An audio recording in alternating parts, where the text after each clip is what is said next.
Inside Story Uganda, real source of political updates.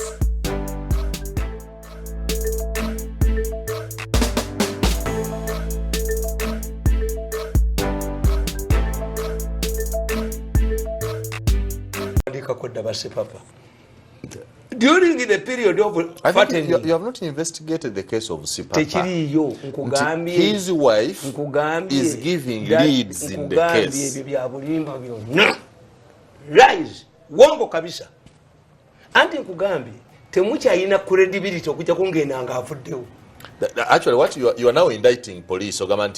Can police create fake evidence against Sipapa to get what? Leave at the cases. Kitata. Bamutwala ne kunjegere mu court martial. Where is the evidence? It was a political kayigulanga Rwanda na banne. So Sipapa could be acting for someone else. What had I done?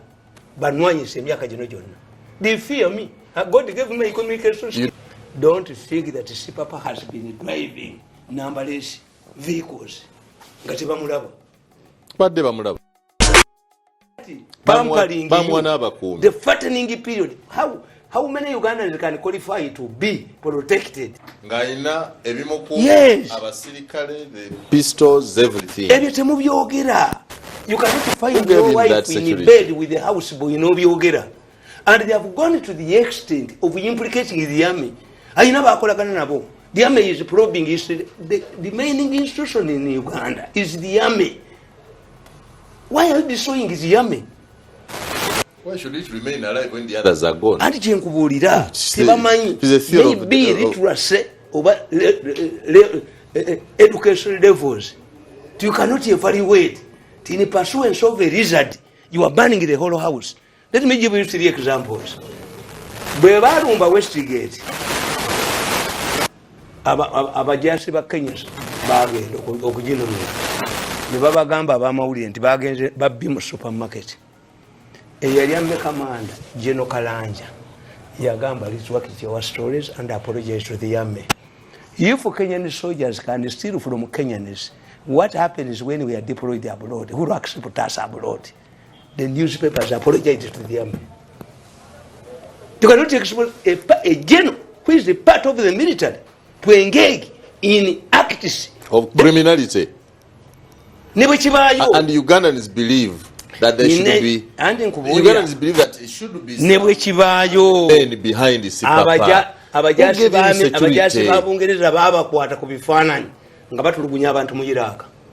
You see the practice of these European armies. When they are going back, they make a procession.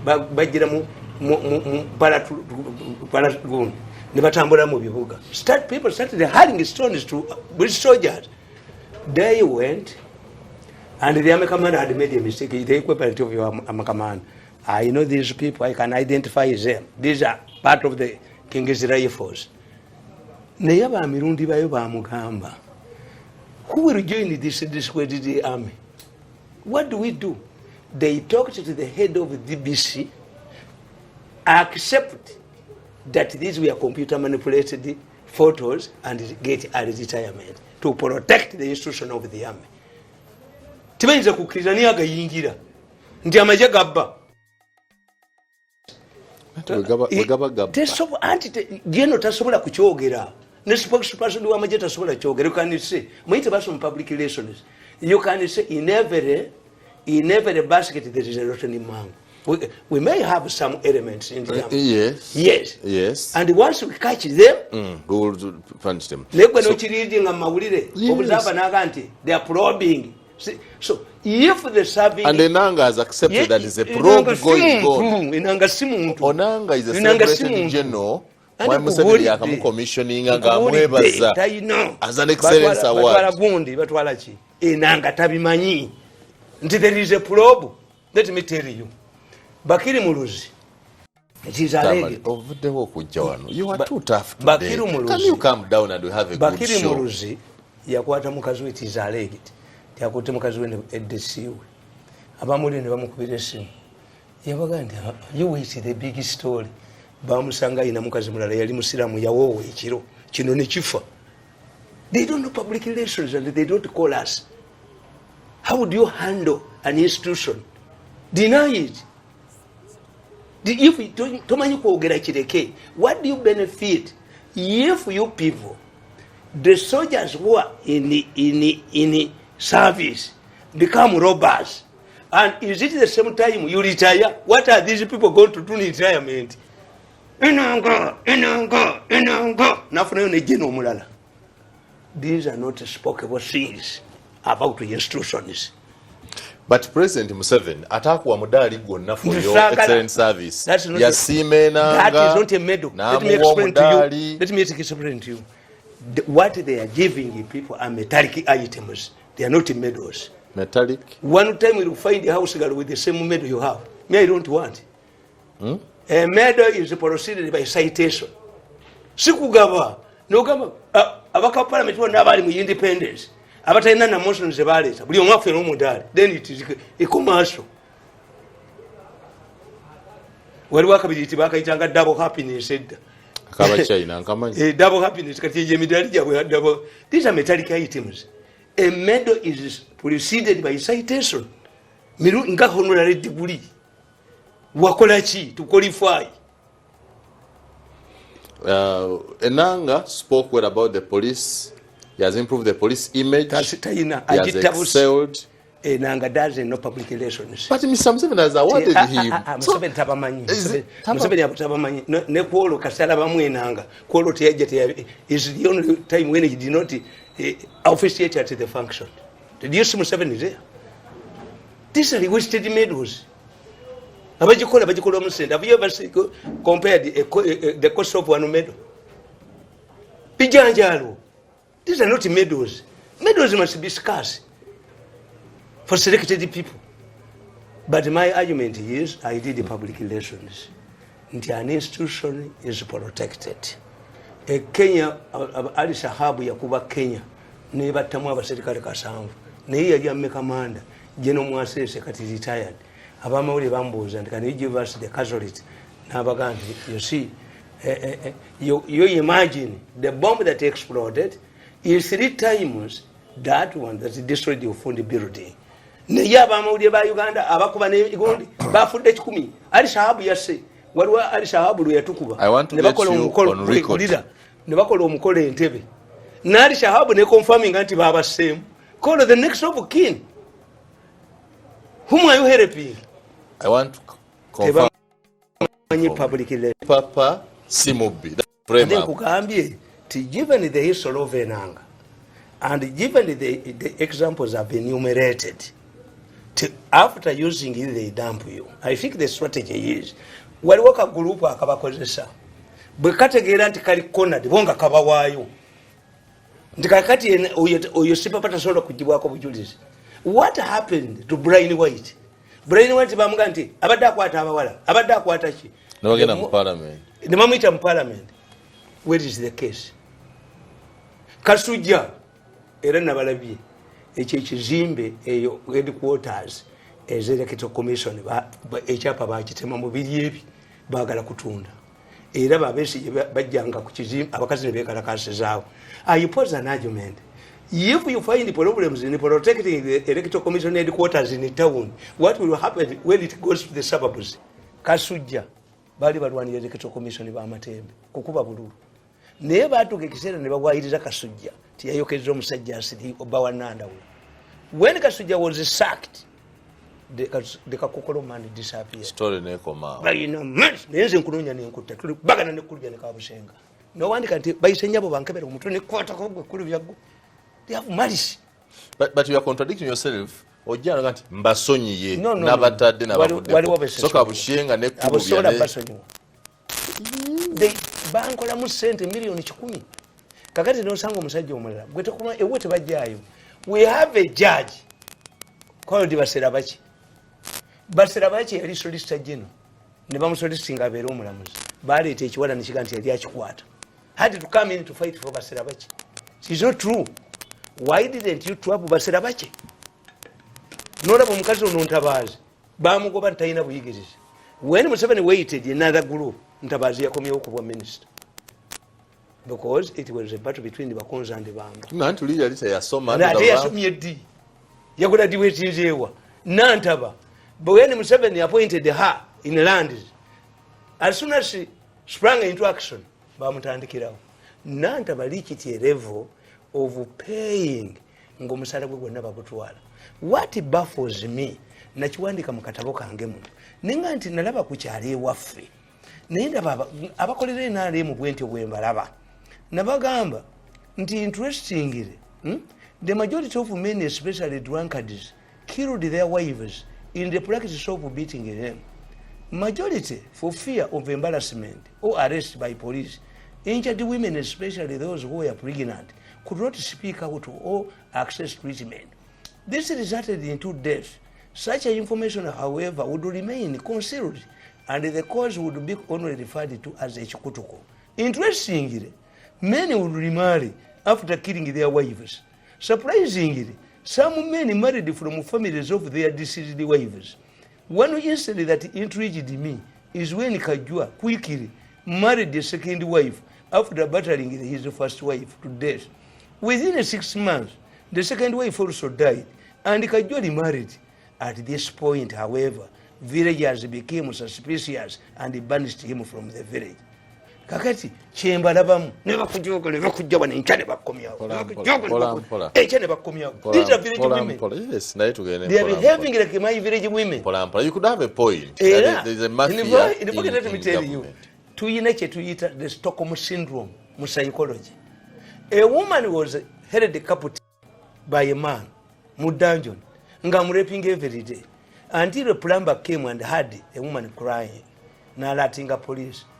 When they raided the trap and the man was caught red-handed raping the woman. To their police surprise, the woman fought back the police. So why had and the professors in Sweden developed what we call the Stockholm syndrome.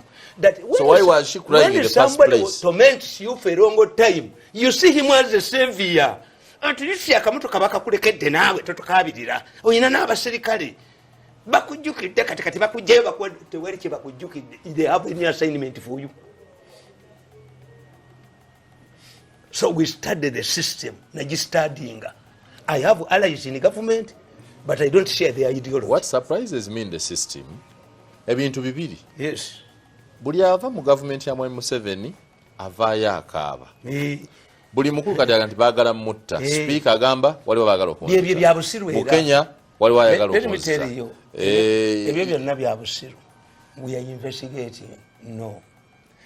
If number 3 is threatened, when Tamale Mirundi has bodyguard south of the country. When Tamale Mirundi has soldiers here, heavily armed with the pistols, how can you fail to protect number 3? Number 3. Ebyo tebyogerwa.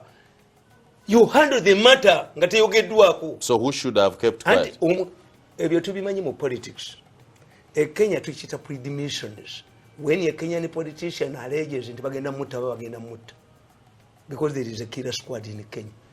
Once you come out, tukiyita pre-dimissions ebyebikiro. But in Uganda, I know, whenever a politician face challenges from their enemies, they shout to the top, expose it. When Museveni sent Kiseka to Kiseka, Museveni told Musoke, Uganda tell Kiseka is not going to be part of my changes. I've retired him. Kiseka went berserk. As the Minister of Internal Affairs allowed FEDEMU meetings, rallies, and Museveni directed Katega to stop them. He was told, don't go to South Africa. He started talking about Uganda and what. But when he had abused the Federalists, Kiseka himself, Kiseka has never been a Federalist. Kiseka has never been a popular man in Uganda. He was the Kabakazi minister who closed the first and came out with the phrase, a wise man changes, a fool will never. Nagina Parliament Navuma Muteso Kamarobumas. Kiseka was rehabilitated by Museveni. So when he was told don't go to South Africa with Abu Mayanja, Amaya had made a statement. Nti eno constitution muri jikumya bitala kasate ba mu federal de ba musaking nenjuba ne ba mugoba. The man who completed this constitutional process is Kavuma. Bano bana bali babagobi because they made a mistake. Mujja muti okola constitution ngati muyine bye mwachikirira. The law that constituted Constituent Assembly would have provided that the Minister of Constitutional and Attorney General go there automatically. Nito yinza genda nga ateba kugambye okukola constitution nga nawe enabye baakutuma. Kakati what did Kiseka do? Kiseka yagenda South Africa ne bamugoberayo. Yasanga ne mmera waka abantu bajibbi. Abasikale abali bakuma Kiseka baddukira wakaziwe. So we know when politicians, Ugandan politicians are in danger.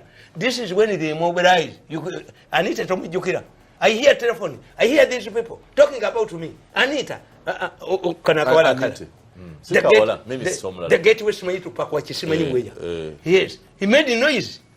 It's only me who does not make a noise. Me, I attack those who attack me. Kubange before you none of him. Having been a spokesperson for the president for 14 years, what else do I want? But it is only me who does not make a noise. You actually make the loudest noise. Mima imana and set umbagala coach. I achieved the Chedarinjagala Mupoti Chiayaga. And the Kakati is embedded under Minister of Presidency. And when I want to see the president, your Excellency the president, through the minister for the presidency. And Swedamasi. I'm a very arrogant man. He's only in Uganda. In Uganda, a person who moves backward is a Musezi.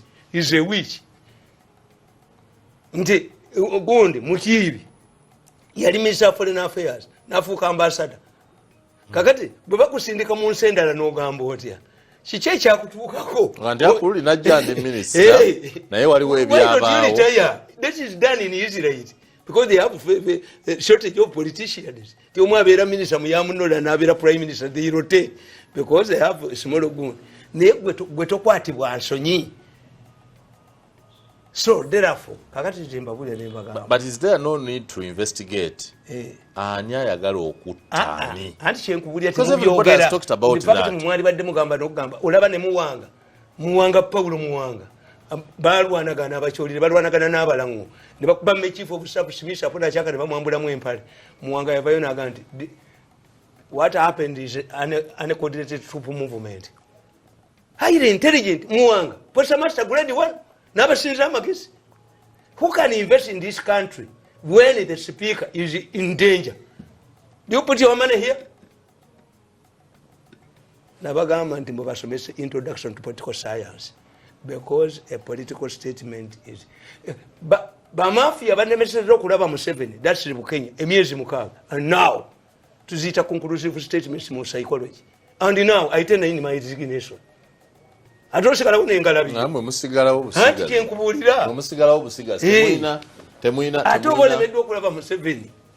Mukazi watayinza gamba mu mulamu we. Oy mulamu. Ngambira tata gunde. Tie.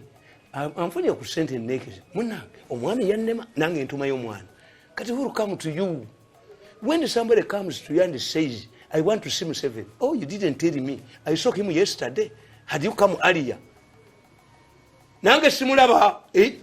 Goyina batuyamba otubuulira empisa entuufu ez'omuntu ono tubanayo omuntu ongemuloza ntukola naye si mwangu tukola naye tetumulaba. Tamale, you know that nawe katosobola kulaba Museveni. I think mwagazaaki. I had the chance to see him for 14 years, very close. What do I want from him now? Let others get a chance. What I didn't get from him, I will never get it. So you don't want to see him? For what? And I've never made an appointment to see Museveni. Kata egwe. Isi yukolangako. Ogwe. Yes. Nga juzi yali He knows where I am.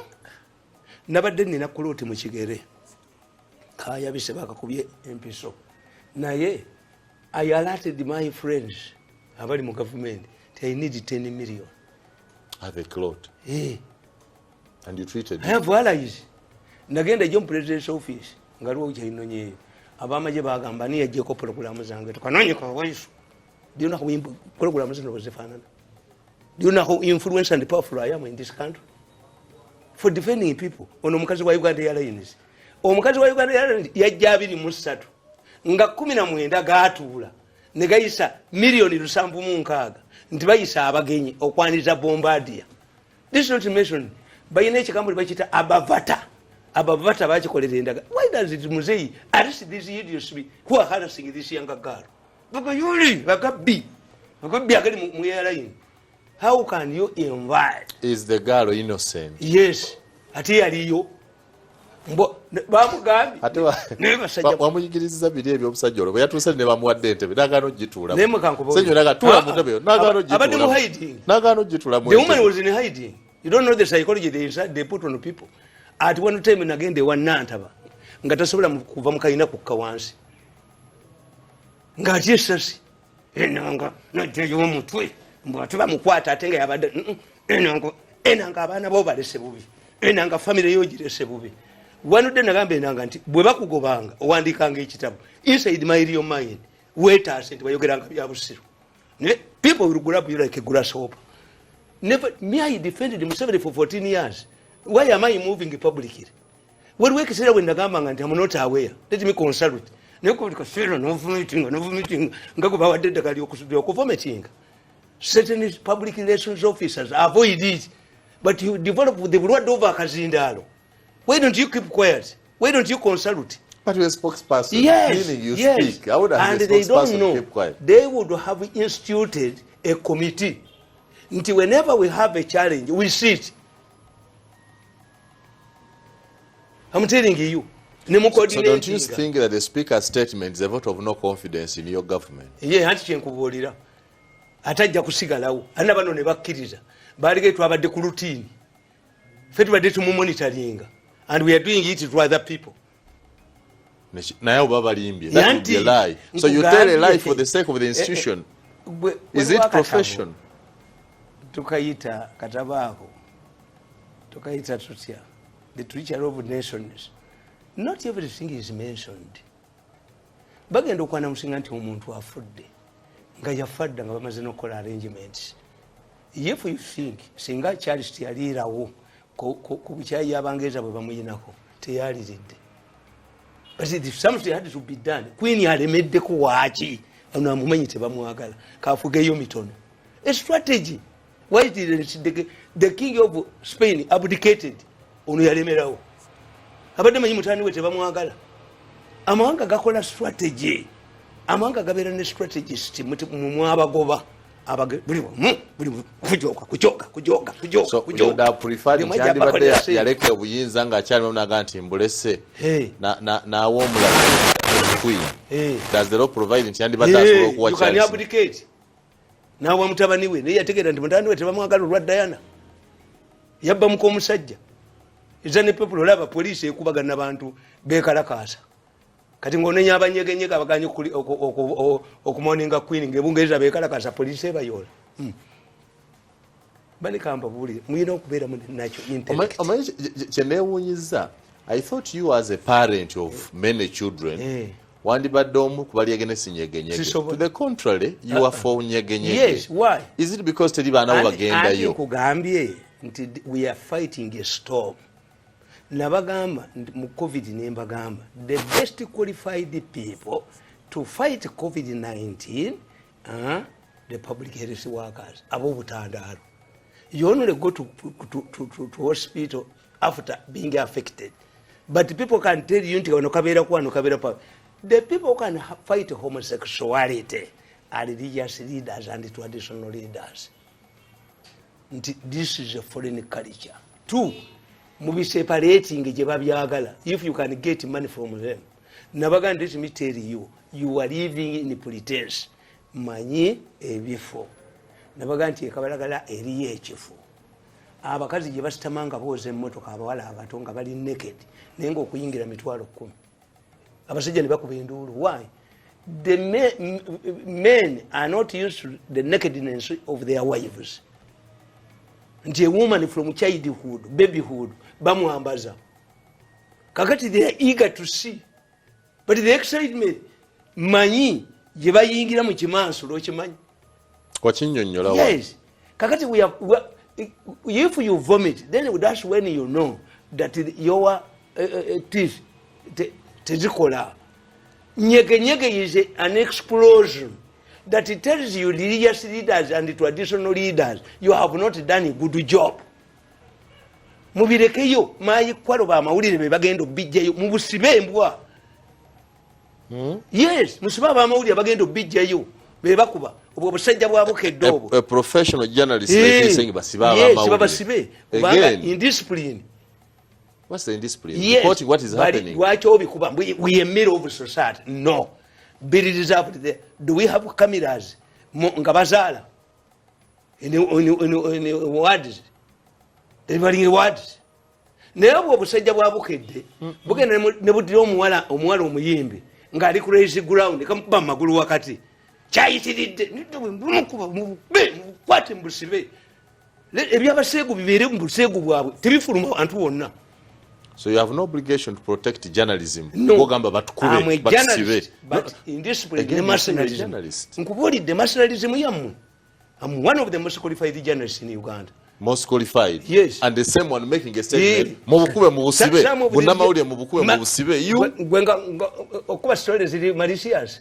Nemukuba muhoze atamidde. Nemukuba kimu monitor. Nemukube. That's no longer journalism. Journalism is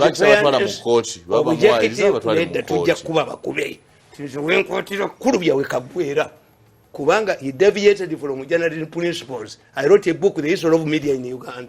I've written many books about media in Uganda. Nebumu babusoma mu ngundi mu institutions. But that is not journalism. Journalism is not mercenarism. There is a difference between journalism and mercenarism. Ndimukube mumono mukube gundi mumono.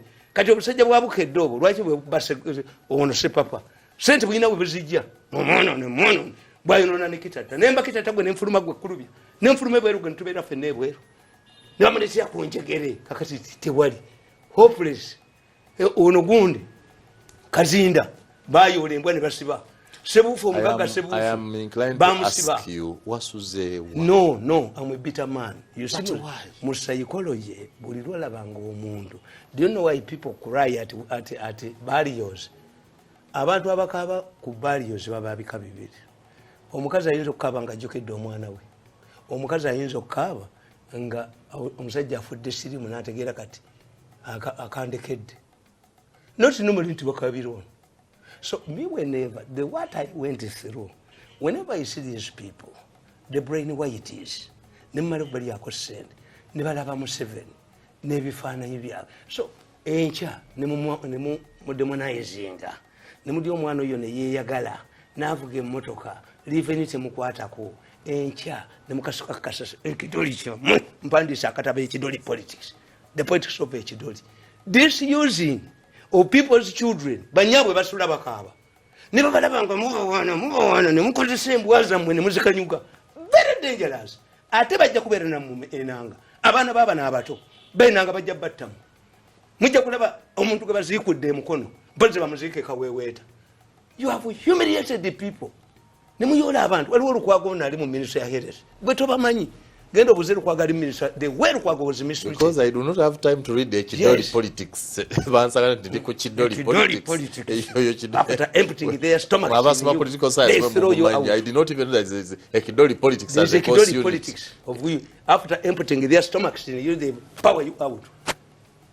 You cannot win a case against you because you are like a Kajua. The first woman died ngari mu Kisenge. The second woman died ngari mu Diro. The third woman died mu Lusuku. Abantu bewafe baga kajoyi n'amayembe. So inanga cannot win in any case. I have told you enumerated kasirye gwanga yakubanga emotoka z'abantu amasasi. Who was not around? Tewaliwo kasirye gwanga kuba emotoka z'abantu amasasi. Was he arrested? No. Yakuba yakasosera amasasi. Was he arrested? No. Nebe bayagala yankubira esimu n'angamba Mirundi bankutte naye ekinkwasizza omwana wange nowa tumukunde baleete emundu mu Uganda babadde mu America nenze munnaye sibimanyi kasire n'angamba nti bampadde pick-up y'amagye netandika okukuba abantu ne babawayiriza nze ne mbagamba mubazeeyo nze sikyaliwo amagye bandeetedde pick-up yakube to trap me mbazzeeyo bankwatireyo. Kasire was beating people when everybody was seeing, shooting lorries tires of lorries in the open. Was he condemned? Kakoza Mutale was using DNRM bus, beating up people. But the time of Chidori was over. Katika Kakoza Mutale tamanyidwa jali.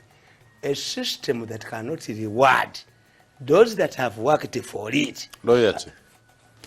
Cannot reward loyalty. It relies on mercenaries. But even if they had to reward loyalty, yours is now confused loyalty. demonizing the very people who serve the government you once served. Yes. How should you be rewarded? Ate kubolidde nenkugamba having gone through it nkimanyi twalina omulamuzi wano sijja kumwogera mukyala bamurepingira mu pandagaali naye buli musajja gwe batwalangayo nti yarepinze omukazi ngaamuwanika kalabu ng'ajjukira kiri kyeyamu. Whenever I see these people, I remember the 6 months I was demonized, having delivered committed service for 14 years.